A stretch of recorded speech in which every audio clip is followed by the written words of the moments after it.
Like I would watch Magic play, I'd watch Michael play, and I would see them do these unbelievable things, and I'd say, you know, can I get to that level? I don't know, but let's find out.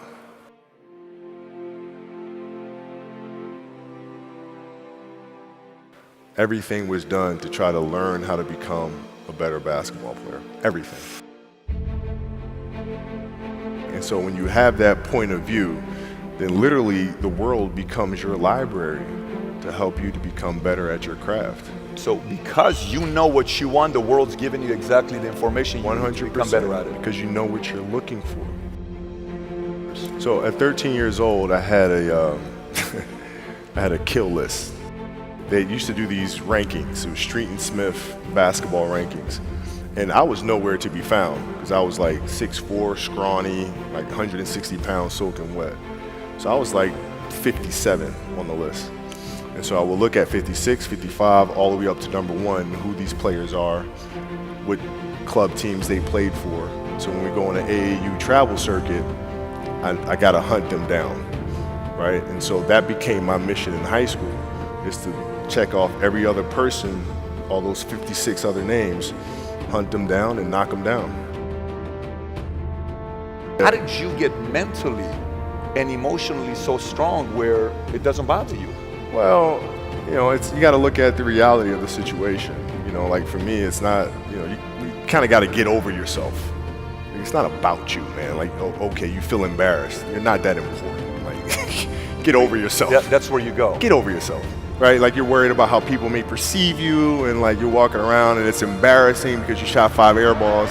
Get over yourself, right? And then after that, it's okay, well, why did those air balls happen? Got it. High school, year before, we played 35 games, max, right? Week in between, spaced out, plenty of time to rest. In the NBA, it's back to back to back to back to back to back to back. I didn't have the legs. So you look at the shot, every shot was online. Every shot was online, but every shot was short, right? I gotta get stronger. I gotta train differently. The weight training program that I'm doing, I gotta tailor it for an 82-game season so that when the playoffs come around, my legs are stronger and that ball gets there. So I look at it with rationale and say, okay, well, the reason why I shot air balls is because my legs aren't there. I go, well, next year they'll be there. That was it. Done. I have this tattoo on my wrist that says believe, because my mother's always talked about either if you don't believe in yourself, then who's going to believe in you? And I think that was one of the benefits of being an athlete that was always overlooked, in my opinion. It forced me to work harder.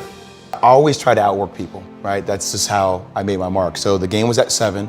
I'm gonna come to the Staples Center because we're playing. This is when the Lakers had Kobe and Shaq. Right. Okay, this is like the championship Lakers. I was like, you know, I'm gonna get there at 3 o'clock, and I want to make sure I make 400 made shots before I go back into the room, and then I sit in the sauna and I get ready for the game. Get there, and as I'm walking onto the court, who do I see? I see Kobe Bryant, already working out. So once I set my foot across that line, I started working out. And so I worked out for a good hour and a half. And when I came off, after I was done, I sat down, and of course I still heard the ball bouncing. I look down, I'm like, this guy's still working out. He was working out, like, it looks like he was in a dead sweat when I got here. And he's still going. And it's not like his moves are nonchalant or lazy. He's doing like game moves, you know? I sit there and I unlace my shoes. I'm like, I want to see how long this goes. So I sit out there and watch, 25 minutes. And he got done. I said, okay, I think I've seen enough. Go play, you know, come back, get in the sauna, get ready for the game. That game, he drops 40 on us, okay? And after the game is over, I'm like, I have to ask this guy. Like, I have to understand, like, why he works like that. Right. So after the game, I'm like, hey, Kobe, like, why were you in the gym for so long? He's like, because I saw you come in. And I wanted you to know that it doesn't matter how hard you work, that I'm willing to work harder than you. Wow. You inspire me to be better. Right. And it was the first time I started to see this level of competitiveness where I said, I need to start doing more. You never get better if you're not willing to put in the time. And basketball is very similar to the game of life. There's going to be ups and downs. It's not always going to be easy. There are going to be challenges. There's still going to be curveballs thrown at me.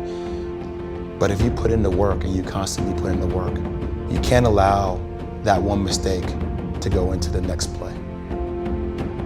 I have to continue to get outside myself, because when you're uncomfortable, that's the only way you're going to grow.